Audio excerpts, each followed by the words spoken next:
Live from downtown Detroit, home of WDIV and Click on Detroit, Local 4 News at 6 starts now. A DDOT bus driver blindsided by an attacker who then escaped without using the door. An auto industry titan who's also an international fugitive speaks for the first time since fleeing Japan.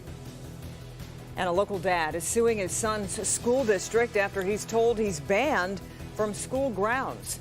The leadership of Grosse Pointe schools recently told Steve Sy his past behavior is making people fearful. They're calling this a matter of safety, but tonight Mr. Sy says he's no threat to anyone. Sean Lay following this story for us.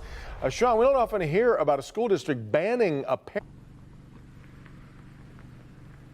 And that's exactly what this parent is saying. Look, he says he has a son still in the district. How can they ban him from coming on school properties, a public school? And they said he's saying that they don't like what he has to say to them in criticizing them, another First Amendment right. But look, on the other hand, we just came out of the superintendent's office. He says after 693 emails from this parent that they call nasty, they said that's enough. He's not welcome on school properties. I've never threatened anybody. Steve Sy, Grosse Pointe School's parent, now suing the district and superintendent after Superintendent Gary Niehaus banned Sy from Grosse Pointe School's property. The ban coming in the form of an October letter from Superintendent Niehaus accusing Sy of a bitter campaign of harassment towards district officials. I can't help it that Gary Niehaus is running the way he's running this. I've done nothing in this letter that he claims. The district side, in a span of 15 months, Superintendent Niehaus says Sy sent 693 emails criticizing him and the administration of Grosse Pointe North High School. Niehaus calls the emails mean, nasty, and uncalled for, creating a hostile work environment. There's a safety concern in this situation, in this particular case. I strongly support our administrative team at North. I want them to be supported, and I want them to feel that we're going to support them when we have people like this. Sy says he's simply speaking up about the things he believes are wrong and his rights are being violated, and he's being silenced. They've turned Grosse Pointe North into a laughing stock. They don't like that. They don't like that I bring up things that embarrass them. Back here live just outside of Grosse Pointe North, all this heading to court now, this war of words. Mr. Sy says, look, he wants to come onto Grosse Pointe North property with his 8th grade son for a very upcoming freshman orientation that's coming up in a few weeks. Superintendent says he's welcome to come, needs to come, but needs to ask permission first. Devin and Kimberly, that's the rub here. The dad is saying he doesn't need permission, so they're going to argue this out in a courtroom.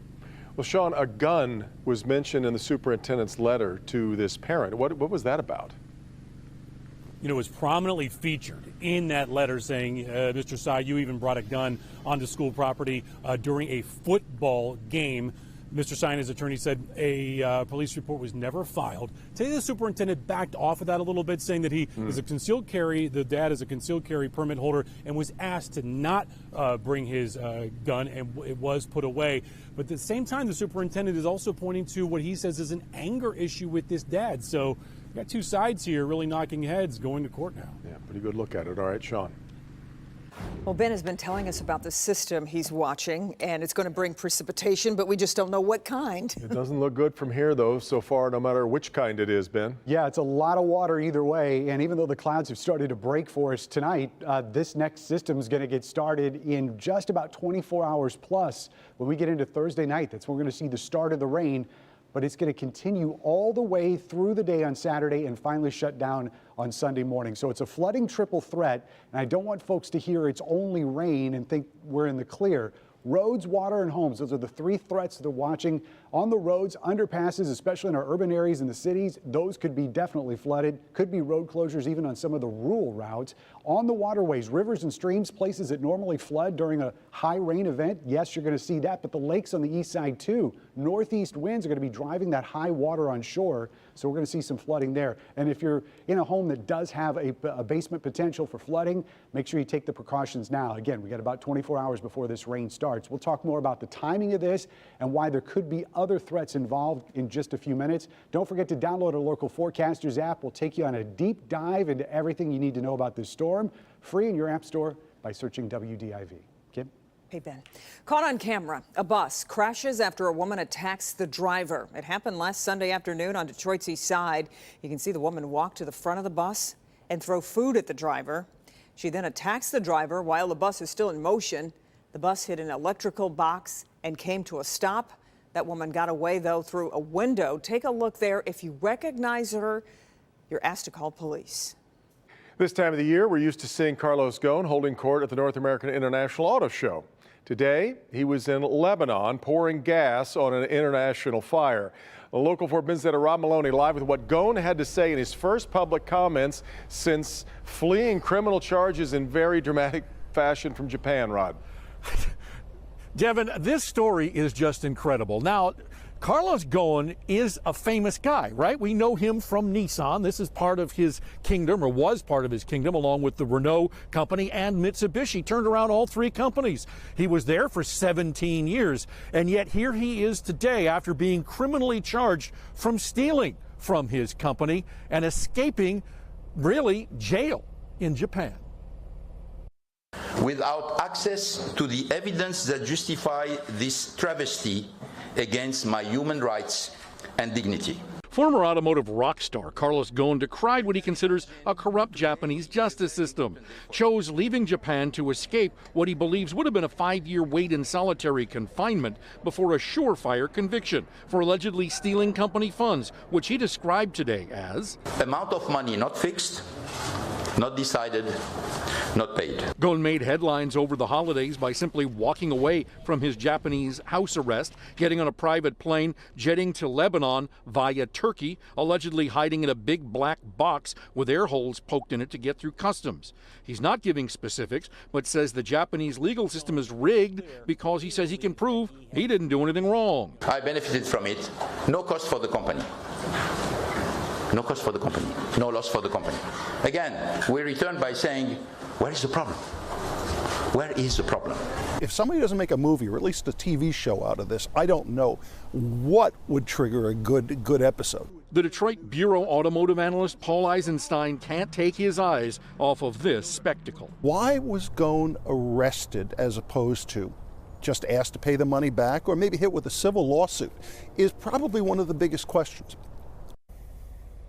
And the reason he asks that, Devin, is because one of Carlos Ghosn's other underlings did precisely that. He was caught, essentially charged with the same thing, paid a fine, retired, and walked away. So what's different here? We're going to have to wait and see. Clearly, there is a lot of drama ahead. Reporting live in Farmington Hills, Rod Maloney, Local 4. Which is why I'm with Paul, waiting for the movie. All right, Rod. New developments today in the toxic ooze investigations. The city of Madison Heights is taking action against Gary Sayers, the owner of the plant that spewed that green ooze onto I-696. Lawyers for both sides met this morning in court. The city wants the former electroplating site demolished so more in-depth tests can be done. Sayers' attorney asked for an adjournment while he serves time in federal prison. The judge denied that motion. The civil trial will start Monday. Meanwhile, our consumer investigator Hank Winchester met with Eagle to talk about their response with residents in Madison Heights. Talking with the people that live near there, nobody's heard a peep from the state. Nobody from a state agency has knocked on a door, sent a letter, said, oh, by the way, you know that green ooze that you see just a few blocks away? It's okay. How come nobody's reached out to people that live there? If you live there, wouldn't you want to hear from the state? Well, we are working with our partners, and we are planning upcoming town hall meetings. We understand there is concern. If you'd like to see Hank's complete interview with Eagle and their response to who's responsible for all of this, you can head to the Help Me Hank page on clickondetroit.com. Former owner of a Clawson dance studio convicted of sexually assaulting a teenager learned his sentence today. Christopher Keene was accused of sexually assaulting students at his studio. Police arrested him after a student came forward saying Keene abused him in 2013 and 2014 at the studio and at Keene's home. In November, a jury found him guilty of first and second degree criminal sexual conduct, and today in court, the judge let Keene know how he felt. And then after the jury convicts you, you still tell me you're innocent. You're not, you're guilty.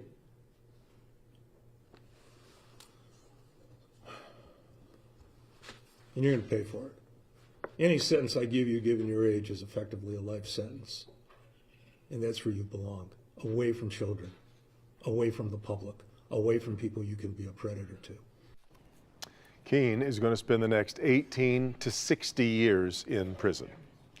New details tonight in an alleged sexting scandal involving a former Macomb County High School basketball coach and one of his players. 48-year-old David Willman faces felony charges of accosting a child and using a computer to commit a crime. Willman allegedly messaged a 14-year-old girl whom he coached, asking her to pose for nude pictures, and said he wanted to send her nude pictures of himself. Prosecutors say Willman told the girl he was trying to build her confidence. Willman was fired from his job at Eisenhower High School in December after the allegations came up. Today, Willman was given a $150,000 bond. He's scheduled to be back in court next week. A car slams into a Detroit business, and now police are hoping you can help them find the person responsible. We've got the surveillance video from outside the Commons, which is a coffee bar and coin laundry on Mack near Van Dyke. After this man hits the building, you see him actually get out of his car, pick up his front bumper, and then drive away. And look at the damage the crash caused the outside of the building. Take a look at the damage done to the inside of the building, for that matter. If you've got any information on what happened, contact Detroit Police or Crime Stoppers. You can call 1-800-SPEAK-UP. Some good news for UAW members tonight. More than 1,500 GM and Ford temporary workers are hired full-time as of this week. The UAW says it's a good start, and the union is working to secure full-time status for GM workers at several locations. Surprised to start the new year. Still ahead, some rare good news about cancer and the people who find themselves fighting it. Plus, something very important in this photo. It's now missing, and a local Boy Scout troop is hoping you can find it.